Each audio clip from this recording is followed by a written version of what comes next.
Good afternoon. My name is Jake Charles, and I'm the Executive Director of the Center for Firearms Law here at Duke Law School. I'm happy to be joined this afternoon by the Center's two faculty co-directors, Joseph Blocher, the Lanty L. Smith Professor of Law, and Darrell Miller, the Melvin G. Shim Professor of Law. We're going to talk a little bit today about what else? Guns in the age of coronavirus. On the Center's blog called Second Thoughts, I've written a few posts this past week about issues that have arisen in connection with guns and the emergency orders that are happening all around the country in states and localities. Joseph and Darrell will have some more blog posts later this week on those same issues. Today, I'll set up the issues with guns and emergencies, and then Darrell, Joseph, and I will talk a little bit about some of the constitutional interests at stake and how courts might confront the incoming barrage of lawsuits. So far, there have been two main types of governmental action that gun rights advocates have challenged. First, and far more widespread, are the state or local orders requiring all non-essential businesses to close. In many states and localities, gun stores have been included in this list of essential businesses exempt from the closure orders. But in a few places, gun stores are not exempt. This means that gun stores in those state or localities cannot stay open to the public. For example, in Pennsylvania and New Jersey, the initial executive orders closing businesses did not exempt gun stores. A lawsuit in Pennsylvania challenging the order there was rejected by the state Supreme Court, but the governor recently decided nonetheless to change the order. Today, gun stores in Pennsylvania can conduct business with the public as long as they follow specific rules to avoid spreading the virus. In New Jersey, on the other hand, the governor has withstood pressure from gun rights groups to relax the order there. A lawsuit challenging that order is still pending. In addition to New Jersey, there are other local orders that do not exempt gun stores, including a brewing issue in Los Angeles County, where another lawsuit has been filed. One new element for these gun closure rules is the Department of Homeland Security's recent change in its advisory guidelines that now designates workers supporting the operations of the firearm or ammunition manufacturers, as well as gun retailers, importers, distributors, and shooting ranges as part of its, quote, essential critical infrastructure workforce. These guidelines are merely advisory, but they may have an impact on the litigation. In addition to this first type of issue, the gun store closure orders, there's one more major type of governmental action that has been challenged. In a few places, including in our own backyard here in Raleigh, law enforcement has postponed or delayed processing the necessary permits, background checks, to allow for new firearm purchases or transfers. The Wake County, North Carolina Sheriff's Office, for example, is continuing to process applications for pistol purchase permits required to buy a gun in North Carolina, but has said that it will not accept new applications until April 30th due to a precipitous increase in the number of requests. As with the closure orders, gun rights supporters claim that such delays are illegal. Now, there are two separate questions in each of these cases. The first is a state law question. Does state law allow the public official to take the action that he or she did? These can raise complicated questions about the balance between legislative and executive authority in a state or between the state and its local governments. But those are not the questions that we're going to focus on today. Instead, we're going to talk about the constitutional issue, the second issue, and whether those actions violate the Second Amendment. So first, I'll turn it over to Joseph and just ask, are these gun store closure orders any different than closure orders with respect to other stores? That's a great question and a great setup there, Jake. To hear the public commentary on this, I think that one would assume the answer to your question is yes, that there's something unique and different that's happening with regard to gun stores as opposed to other kinds of retail establishments. And certainly I think a lot of the news coverage that we've seen is focused on those businesses in particular. And there's a good reason for that. They are important businesses. They are clearly tied to the exercise of an important fundamental constitutional right, that being the right to keep and bear arms. But I take issue with the suggestion, which I think we're seeing in a lot of public commentary, that gun stores are somehow being singled out or treated differently. In fact, what's happening, and I think your opening remarks set this up well, is that some orders in some parts of the country are closing what are deemed all non-essential businesses. And the question becomes whether gun stores get kind of a special exemption from that or a special kind of carve out from that. And, whether or not there may be policy reasons for doing that is, a question sort of beyond my pay grade. But with regard to the constitutional argument, that is the argument that the Second Amendment requires gun stores to get a special exemption from these broad-based closures, it's a little hard for me to see. Now, I think we are seeing a lot of complaints, a lot of commentary. This theme comes up in the litigation that if gun stores are closed, that's the equivalent of the Second Amendment being suspended, or the Second Amendment, or the right to keep and bear arms, essentially being put on hold. And as I'm happy to talk about, maybe we'll talk about a little later, there are undoubtedly some constitutional interests at stake here.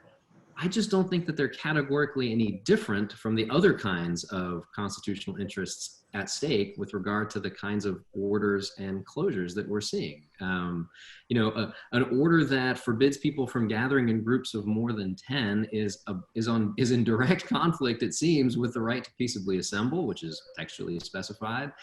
Closing bookstores and other places where people might get, literature and reading and newspapers, like that in any other circumstance would clearly violate the freedom of speech.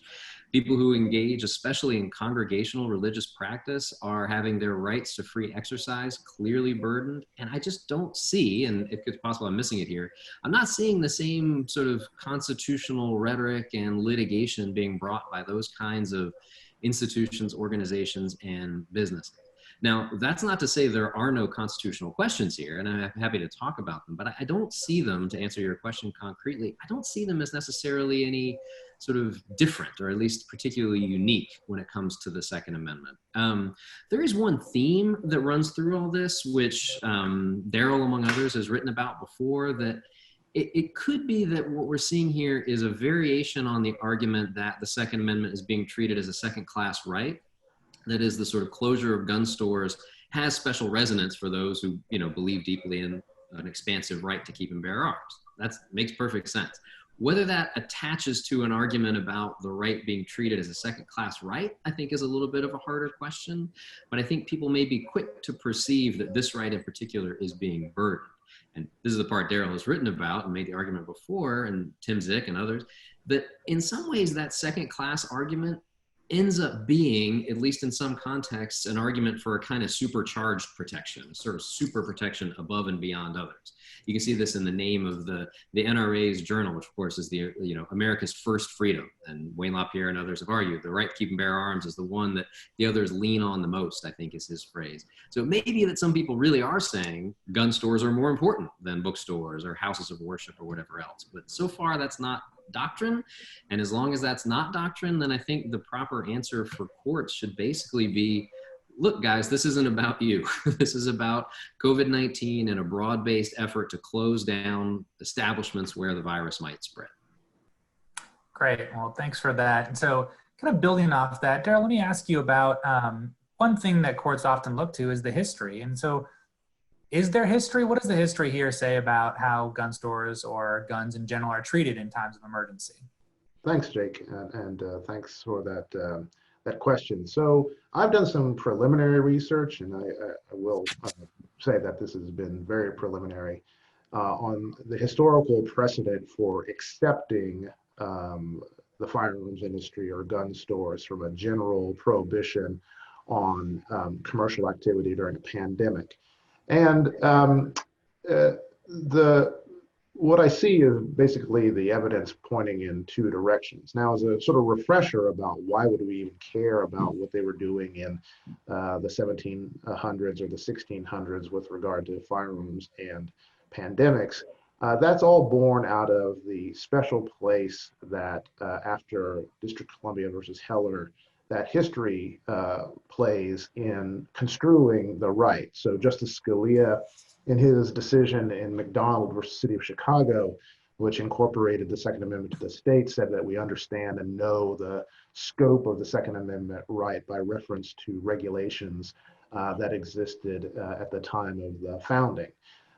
Then Judge, now Justice Brett Kavanaugh, in his opinion in what is known as the Heller 2 case, while he was a DC Circuit Court judge, had said that the mechanism for deciding a Second Amendment case is by reference to a text, history, and tradition test and making analogical arguments from such history and tradition not a kind of open-ended balancing test, which he thought was rejected in the Heller decision.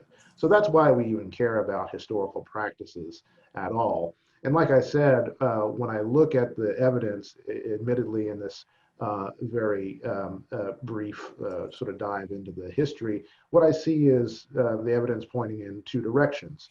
First, I mean, epidemics are not uncommon in history. There's been many, many plagues and epidemics, both in the United Kingdom and in the United States over time. And there were general closures during the time of the plague. So in London, for instance, in 1665, put in a general prohibition on public gatherings, shutting down all kinds of public assemblages, including, quote, plays, ballad singing, and something that was called buckler play, which was a kind of sword fighting for spectators. So the best that can be said for that one bit of information is that assemblages in which armed combat was featured was not given any special dispensation above and beyond any other kind of activity that involves speech. On the other hand, though, that there's evidence from the 1660s and afterward that igniting gunpowder was prescribed by public health authorities as a way to dispel disease. So in 1720, a writer and a kind of self-designated medical expert named Joseph Brown extolled the benefits of, quote, firing guns, especially cannon, to purify the atmosphere that was laden with pestilence. Another person from about the same time, Stephen Bradwell, a 17th century English physician, in addition to dispensing what we might think of as sound public health advice, like keeping the streets clean, not going into throngs, said that what people should do is launch fireworks in the air and shoot firearms in the public streets so that the gunpowder could dry the air. The novelist Daniel Defoe, in his 1722 Journal of the Plague Year, remarked on the common practice of people taking and igniting gunpowder in their homes to dispel the disease, and including a story of one poor man who used so much gunpowder that he destroyed his house.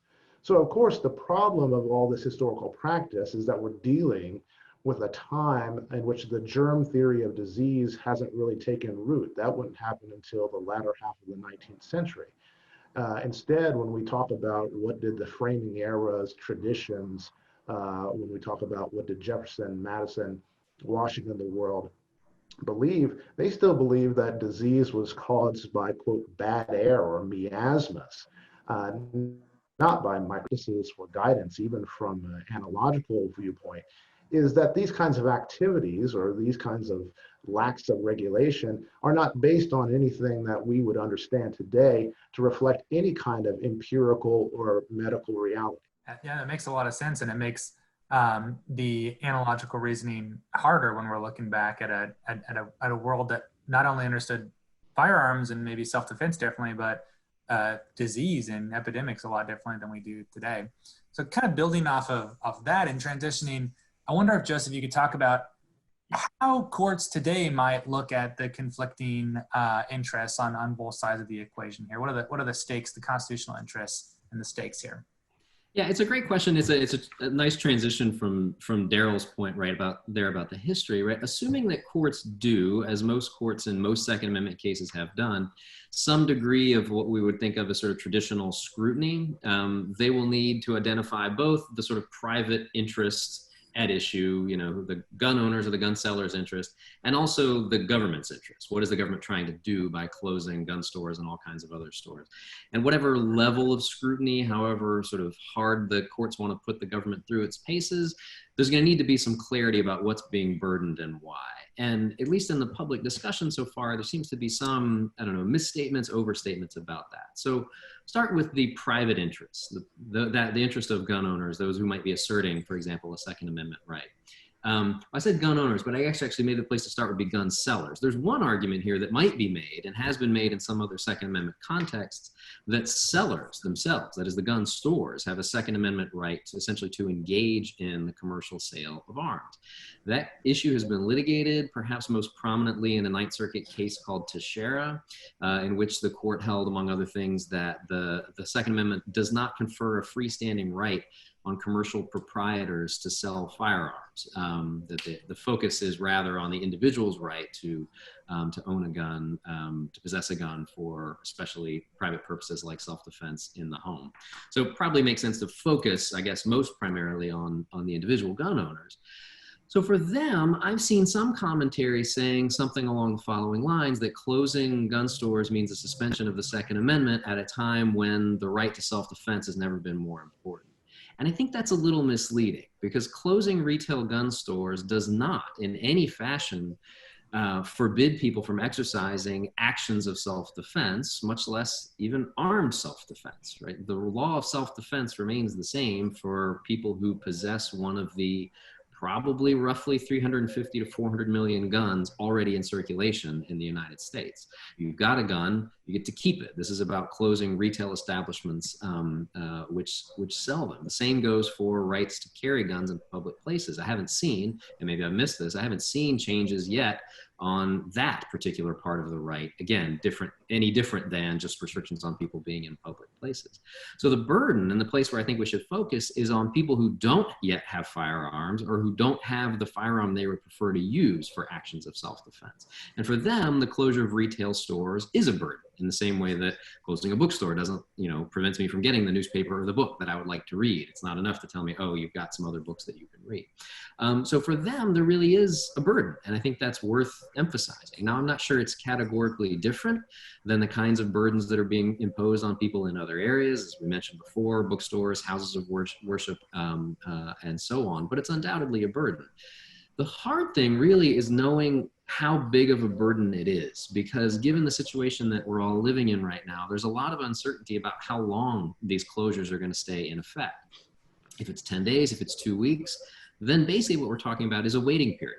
And courts have already upheld waiting periods, background checks, licensing requirements, training requirements, all things that can slow down your ability to acquire a gun. Those have all been held constitutional under the Second Amendment, right?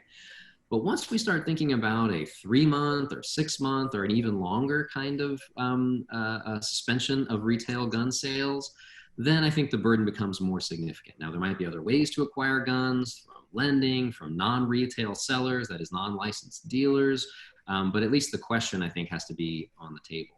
So then the question is, or, as compared to that, what's the government interest that's being asserted here? And here I think there are at least two possibilities I can think of. One is that gun stores should be closed along with all these other non-essential businesses, precisely because they are places where the virus can be transferred, right? They are closed for the same reason, to the same degree as the bookstores and other kind of retail stores. And to the degree that that's true, then this is basically an incidental burden on the right to keep and bear arms. This is not the government coming after guns as such.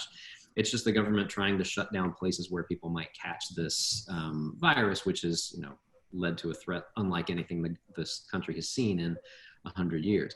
If that's the asserted interest, then I think there's something to be said for at least asking whether gun stores could conduct their business in the same way that restaurants, for example, and others have, with curbside sales and online payment and things like that would minimize the risk while allowing them to engage in some kinds of business. So that's one possible interest. The other possible government interest is that, no, this really is about guns. And this goes a little bit to sort of what Darrell was saying earlier about, guns in times of crisis. It could well be that the government is trying to, in the very few places, at least, where gun stores have been closed, trying to sort of slow the sale of guns precisely because they're concerned about various kinds of gun misuse, which might be expected to go up at a time when people are sheltering in place and am, in great fear, in great stress. It's, to me, plausible that we would see, for example, spikes in gun-related domestic violence, in accidental shootings of children who are home with parents who are distracted, some of them new gun owners. We might see more sort of false positive defensive gun uses as people are sort of panicked and scared. Deaths by suicide, clearly a serious concern right now. So that might be there's real gun-related issues here, and that's what the government's trying to get at. To the degree that that's the case, then I think we have basically a straightforward standard Second Amendment challenge where the government's trying to prevent some kinds of gun-related harms, and gun stores or gun owners are asserting on the other side, a burden on the right. Now, I'm not seeing a lot of rhetoric yet, at least about the government trying to regulate guns as such. It seems to mostly be about the virus. But to the degree that we're sort of shifting into that, or we do shift into that second part, then I think we're looking at the sort of standard sort of doctrinal tools going forward. Oh, fantastic. I guess I will transition then off of that to our last topic, which is an issue that kind of comes up lots of times when we talk about guns and emergency, and that's the specter of confiscation, right? And so although it's more often a myth than a reality, there have been some issues in past emergencies where this has been an issue. Reports in New Orleans after Hurricane Katrina, for example, show that law enforcement was disarming some citizens in an attempt to protect the city at a time of great crisis. Partly as a result of this incident, Congress passed a new federal statute in 2007 with the prompting of the NRA. As the NRA said after the passage of the law, quote, "Following the chaos and civil disorder in New Orleans while the city effectively suspended the Second Amendment, the NRA vowed to make sure we never again witnessed this kind of desecration of our rights. As promised, NRA set out to pass legislation at both the federal and state levels to protect the Second Amendment rights of law-abiding American citizens." So this is in the pre-Heller time when the NRA was saying that this gun confiscation orders violated constitutional rights. It culminated in an act called the Disaster Recovery Personal Protection Act, or DRPPA, and it was adopted as part of a Department of Homeland Security appropriations bill. It's now codified at 42 USC section 5207. On its face, the statute applies to a whole lot of public officials engaged in emergency work. It covers, for example, quote, "any officer or employee of the United States, including any member of the uniformed services, or persons operating pursuant to or under the color of federal law, or receiving federal funds, or under control of any federal official, or providing services to such an officer, employee, or other person while acting in support of relief from a major disaster or emergency." It prohibits all of those individuals from taking specific actions with respect to firearms, including 1, seizing any lawful firearms, even temporarily; 2, requiring gun registration except as provided by existing law; 3, prohibiting gun possession except as provided by existing law; or 4, prohibiting the lawful carrying of arms, quote, "solely because a person is operating under the direction, control, or supervision of a federal agency in support of relief from a major disaster or emergency." The DRPPA has certain exceptions, including that officials may order the temporary surrender of a gun for entry into a rescue or evacuation vehicle, but only for the duration of the trip. It also authorizes a private right of action for individuals to enforce the provisions of the Act, and provides for attorney's fees if they are successful. So far as I can tell, there have not been any reported cases dealing with the law. And it's also important to be clear here that none of the actions we've been talking about today related to coronavirus implicate the DRPPA. The ones we've been discussing are regulations on sales or transfers, not orders that have been related to possession or carrying. In fact, some of the state law analogs to the DRPPA that were influential because of this legislation and were concerned about this exact issue of confiscation make clear this distinction between these commercial orders on the one hand, these transfers and sales, and the possession and carrying of firearms. In Texas, for example, under the Texas Disaster Act, quote, "the governor may suspend or limit the sale, dispensing, or transportation of alcoholic beverages, firearms, explosives, and combustibles.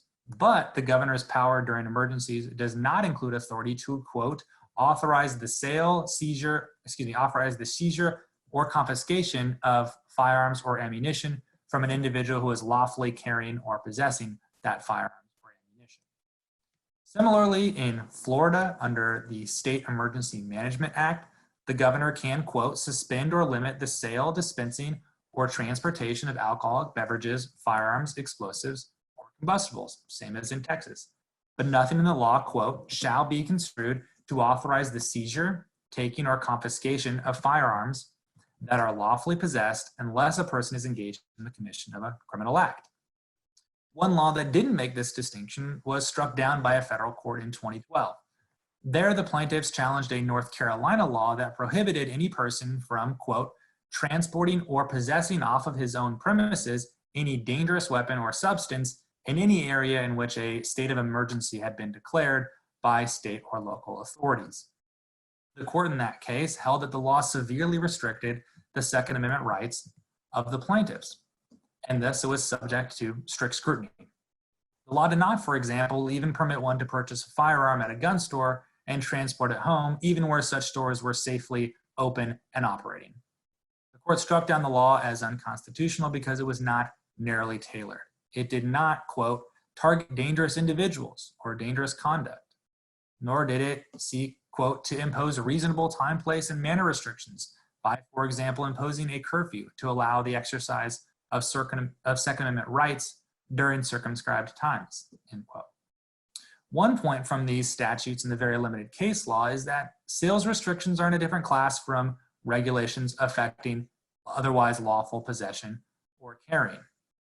In the coming days and weeks, we're likely to see whether courts find this distinction useful, whether they find it sound, and whether they find these laws constitutional. Just like Joseph and Darrell were mentioning earlier, there's a difference here between a gun store asking for a right to sell firearms and an individual asking for the right to possess or carry ones. Nothing about the orders we've seen so far go so far as to repeal the Second Amendment or suspend the Second Amendment during this time. But we're likely to see many more of these challenges.